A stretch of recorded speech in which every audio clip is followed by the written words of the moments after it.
Hello everyone, welcome back to Sales Podcast and welcome to a quick update in like around just the middle of the month is probably where I'm going to release this. Because I wanted to talk about some of the books that I have already read in the month of June. And because of the TBR video that I published like right around the beginning of this month, I'm going to be focusing on the books that I read that I physically own because partially of the project that I'm doing, which is my TBR project where I'm trying to get my 204 give or take unread books of like on my shelves down to about 100.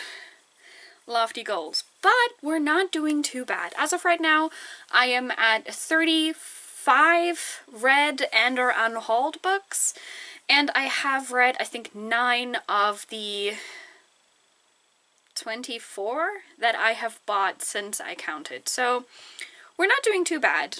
As of right now, the TBR is shrinking, which is the goal that we have for this year. So without further ado, let's talk about the 7 physically owned books that I've already read in the month of June. Every single one of them has been queer in one way or another. One of them, I would say, maybe a little bit more tenuously than the other 2, other 6. I can count. But let's go. So first and foremost, we have my little Danmei collection that I read. These are 4 volumes for 2 different series. So first of all, we have volumes 3 and 4 of The Scum Villain Self-Saving System by Mo Xiang-Tongxu. These are the last like actual story volume of the series, and just 1 volume with a bunch of short stories in them, or like extras, that are set between different characters that have slightly different plot points that the main series doesn't really talk about. And so overall, I absolutely loved the extras, so I highly suggest you read them if you actually read the entire series.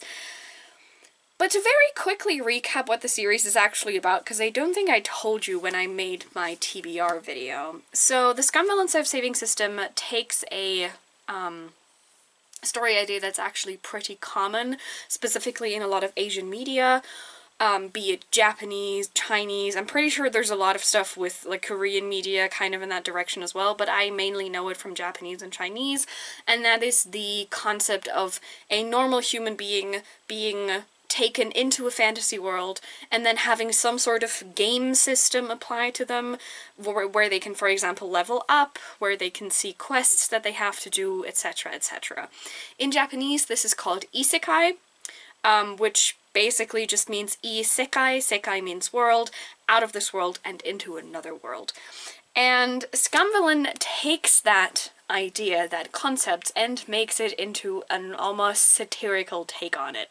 Because in Scum Villain, we follow Shen Yuan, who has been reading a rather subpar web novel for quite a while now, and he keeps being incredibly upset about it because it is so low quality, up to the point where when the web novel ends in a less than satisfactory way, he gets so upset in the comment section ranting about how bad this ending is that he dies. Yes, you heard that correctly. But instead of, you know, just dying for good, he finds himself getting reincarnated and sucked into the world of the web novel that he was reading, Proud Immortal Demon Way. Fantastic title, if you ask me, by the way. And not only that, but he does not find himself in the, you know, position of the protagonist of the original novel. No, he finds himself in the position of the scum villain of the original novel, Shen Qingchu, who happened to be Lu Binghe's, so the protagonist's master, who, lack of a better word, abused the shit out of him, and ultimately was the reason Lu Binghe turned out the way he was. So now Shen Yuan has a new goal, which is survive as Shen Qingchu, and, you know, not have him experience all the horrific things that the scum villain actually experiences in the original novel, because if Shen Qingchu, the person he transmigrated into, dies, Shen Yuan will get transported into his original body, which is dead. So death is permadeath in this.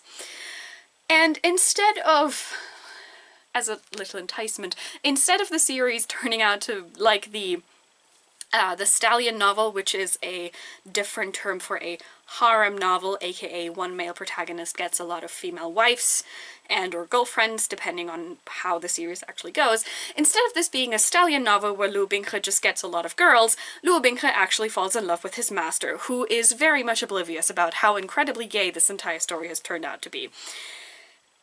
Scumvillain Self-Saving System is a riot. I absolutely love this series. It is so much fun. If any of what I just said sounded interesting to you, I highly recommend you check it out. There's a lot of questionable things happening in there as well, which is entirely on point and like entirely the point as well. Which is also one of the reasons I do very much recommend the extras, because they are incredibly loving, especially between the two main characters. So Luo Binghe and Shen Qingqiu, or Shen Yuan, because, you know, he's still the same person. But if you want to see a millennial absolutely getting his shit rocked and crying internally about how horrific the situation is that he's finding himself in, while having to pretend to be this lofty immortal master who has all the power in the world and whom nothing can faze, you should check out this series. And, you know, have a lot of fun experiencing it. It's just 4 volumes, so you'll be fine, probably. I cannot tell you how obsessed you're going to be with it, because I didn't know that when I went into it as well, but you have fun. And the second Danmei series is one that I just started, which is The Husky and His White Cat Shizun. These are the first 2 volumes. I think we're currently up to volume 5 or 6 being released. And if I remember that correctly, I think we're going to have like 12 volumes of this series at some point, and I'm going to have to buy the other ones, and I'm just going to hold one up because they are actually very heavy.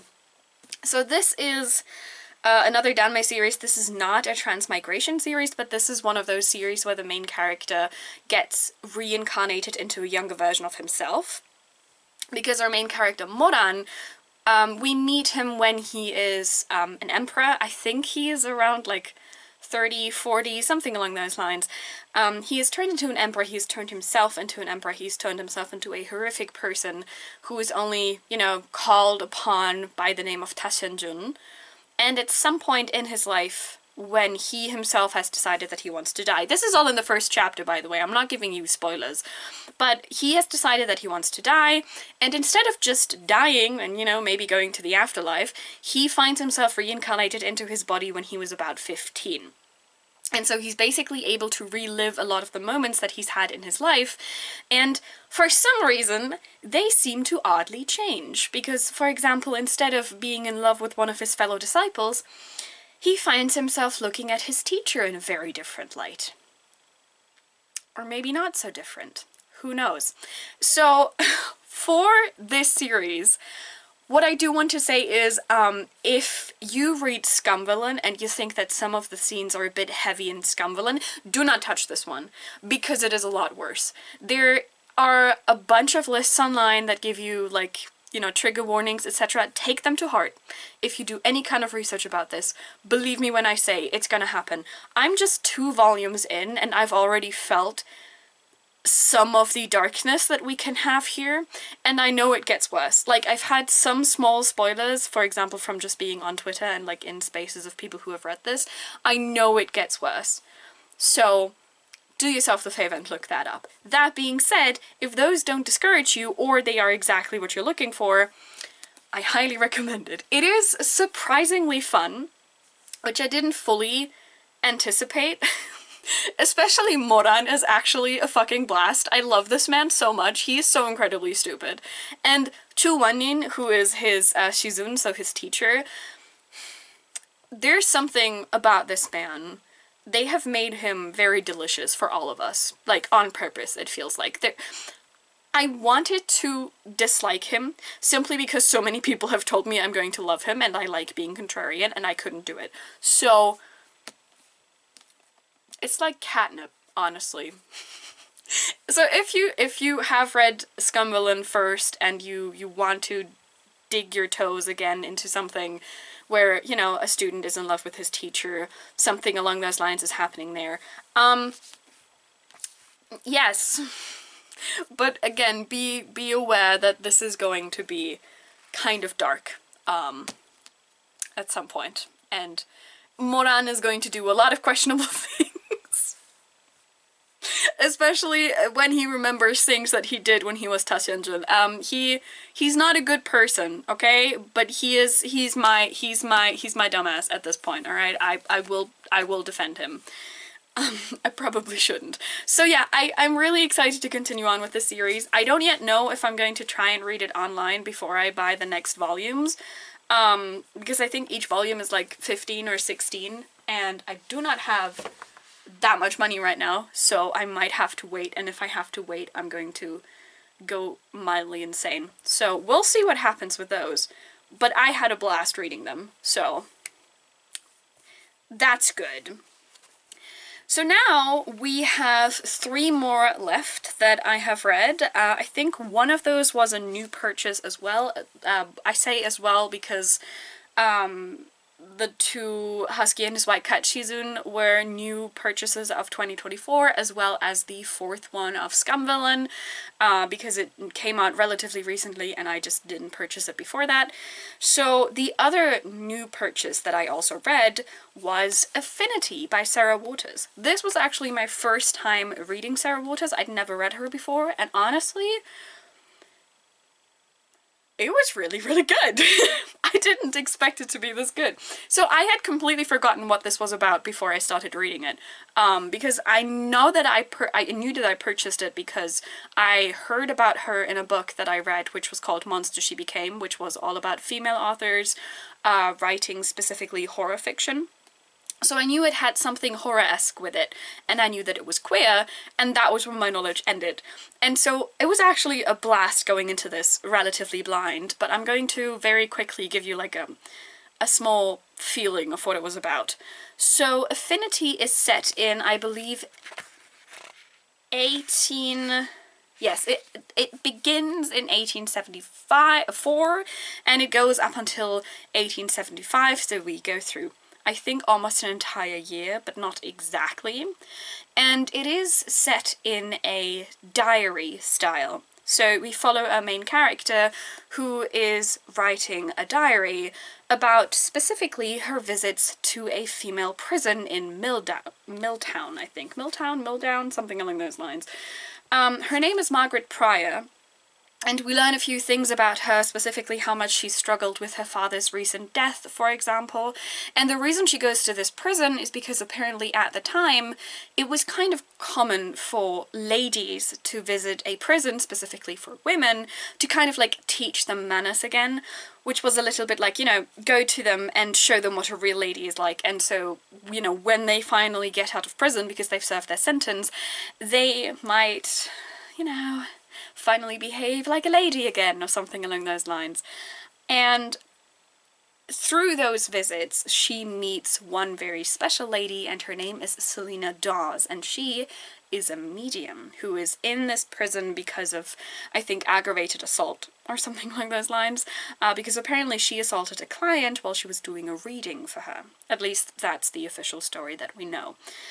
And through these diary entries, we get a peek into Margaret Pryor's mind, and specifically her fascination, growing fascination, with Selena Dawes and what that means. The book is incredibly fascinating. It's very dark, as you can already insinuate from the themes that are going on here, but it even delves a lot deeper than that, specifically towards the end of the book. And the supernatural elements are very subtle, because it's never entirely sure or entirely explained whether or not ghosts exist and Selena Dawes is actually talking truth about being able to communicate with ghosts. It's just never fully... We're just never fully sure. We're just never really told. So if you're looking for like a supernatural, spooky horror story, maybe don't entirely trust that Affinity is going to scratch that itch. But if you're looking for this very fraught tension and relationship between 2 women, one of whom is in prison and the other one is able to move freely about, that is unfolding on these pages, with this hint of something else being in the background, specifically when it comes to like ghostly natures, I highly recommend you pick this one up. Especially if you also enjoy like diary entry style narratives, because I personally think they give you such an intimate view into a character's mind and what they are actually thinking about, what they're actually talking about. So I absolutely loved Affinity. I can't wait to get into more of Sarah Waters' book, and for some reason this like minimalist style of her covers is really getting to me. There's a bunch of others that look exactly like it back here if you can see them, so I'm going to get every single one of them in that edition because they're going to look so nice on my shelves like this. But yes, this was a fantastic purchase and I'm very happy I got to read it. And last but certainly not least, we have two short story collections. Now, one of them, and I did talk about this in the TBR video that I made, is not necessarily 100% queer, but the author very much was, and I did pick up on some, like, themes that I personally think are very easily interpretable as queer, and that is The Garden Party by Katherine Mansfield. This is a collection of 15 stories, some of them very short, some of them a little bit longer, and they have various different things and themes that they talk about, to be quite honest. Like At the Bay, for example, is about a family situation that is mostly described through the households when the men are gone, for example. There's a lot of like instances where Katherine Mansfield is really digging into the female psyche, I would say, as in, you know, the female psyche when there's no one else to observe them, really, specifically no male influence to observe them. But she also has some male protagonists in these stories, like for example Marriage à la Mode, which funnily enough I read and also did a little paper on back in the day, which I did not realize because I completely forgot the story existed, which is from the perspective of a man who is visiting his wife and child, his wife specifically, who has fallen into kind of like the lifestyle of the bohemian, and he doesn't really know how to connect with her anymore because he just doesn't think on that kind of wavelength, I suppose. And what I find so fascinating about Katherine Mansfield's stories specifically is they talk so intimately and deeply about these very small moments in life that nonetheless show you like a lot about the human psyche in those specific moments. So I can honestly only recommend her stories to people. They have a fantastic writing style and they are so interestingly built, and she is so well versed in making very complex characters appear on very, you know, a very short amount of pages, because some of these short stories are quite literally just like 8 pages or something along those lines. So if you are at all interested in short stories, I highly recommend Katherine Mansfield if you want to start with short stories that are like, you know, a little bit older, because this collection appeared in 1922, which was actually a year before she died, because Katherine Mansfield died fairly young, just 34, because she had tuberculosis within the last years of her life. And last, really last, but certainly not least, we have Men on Men, Best Gay Fiction, Volume 7. This is a edited and with an introduction by David Berkman collection of gay short stories. This one specifically came out in 1998. And honestly, I loved it. It's very sad sometimes, like a lot of these stories. Maybe not sometimes, like, it's not necessarily always the focus of the story, but almost every single one of these stories has some sort of relating moment back to the AIDS crisis specifically, which is understandable, really, because it was and also continues to be such a huge talking point in queer circles specifically.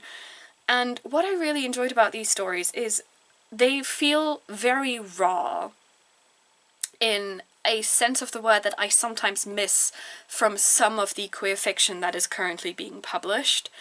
Because it very, very specifically talks about these moments where society is ostracizing a queer person just for who they are. But it also doesn't look at queer people as this kind of, first of all, monolith, but second of all, as this kind of being that is above society. Because the stories in Men on Men are about humans, and I think sometimes some kind of fiction can forget that, because every single queer person that you could possibly meet or see is human, which means that some of them can be horrific. They can be horrible people, or they can just be complex individuals that you might or might not like, which is entirely fair and understandable. And I think this short story collection in particular made that so abundantly clear to me. So there are short stories in here that I found to be not very tasteful. And there's also some in there where I just didn't really vibe with the writing style. And obviously this is not the end-all collection of all queer fiction. I've made a video about short fiction beforehand, so, you know, if you could add this one to that video as well, because, you know, it's also a short story collection. It's also from different queer authors about different queer themes. And like with any short story collection, there are probably going to be some short stories that you don't really vibe with for whatever reason. And there's some short stories in there that are very explicit in a way that I also didn't fully appreciate, simply because I just didn't feel it. But the way that these authors presented those themes was very impactful for me. And I personally think that that is the point, in my opinion, of having such a short story collection that is so intimately about the queer, in this case specifically the homosexual, the gay experience, because it shows you such a multifaceted point of view on a gay experience, because it's never going to be universal. It depends on your background, depends on your race, it depends on your class, it depends on, just in general, who you have around you as a person. Like, is your family accepting? Are they not accepting? If they are accepting, how are they accepting? Are they just kind of trying, like, you know, to just brush it away and be like, yeah, I get it, you're queer, I guess, let's just move on with the subject. What is happening there? And I think this short story collection did such a great job of trying to portray various different experiences surrounding the experience of being a gay man. So, I loved it. Again, not every single story, but I didn't expect that, but I found every single story to contain something that I found at least interesting, and so I do have to recommend this to other people, specifically those of you who like to read short story fiction. So yes, that was my somewhat quick update about the 7 physical books that I've already read this month. I have also read a bunch of manga, specifically ones that I got from the library or from a friend of mine, but these are the books that I've owned, and also the books that I talked about in my TBR video. I think I am missing 1, 2, 3, 4, 7 still. I think I did say I wanted to read 14 books. I'm still missing 7 of those, so I'm kind of hoping that I'll get done with some of them, especially the ones that I do own physically. There's only 1 book left that I don't, that isn't mine, really, and that is Master of Poisons, because I've borrowed it from a friend, I've borrowed it from Sarah, and there's one that I am going to start relatively soon. That is going to be a reread, because I need to get to the 3rd book in that series, which is going to be a new one. But overall, so far I'm doing pretty good in June with my TBR project, and I hope that I will continue doing good, and I will try to update you on that a little bit more regularly, actually. Just because, you know, it's one way of holding myself accountable, so I actually read some of the books I have, because, you know, like with these 3 books, for example, I've had them, or like these 2 in this case specifically, like I've had them for a while in a lot of cases. I have them because I want to read them, but I have so much, I have so many books on my shelves that I haven't read yet that it gets a little bit overwhelming sometimes, so challenges like these are basically just to keep myself in check. So, with that being said, tell me in the comments down below what kind of queer books you've already read this month, and if so, how you have enjoyed all of them. And do also let me know in the comments down below if you have read any of the books that I currently talked about, and what your experiences were with those. As always, I hope that you have a nice reading experience yourself, and you keep having a nice reading experience, and I will see you soon.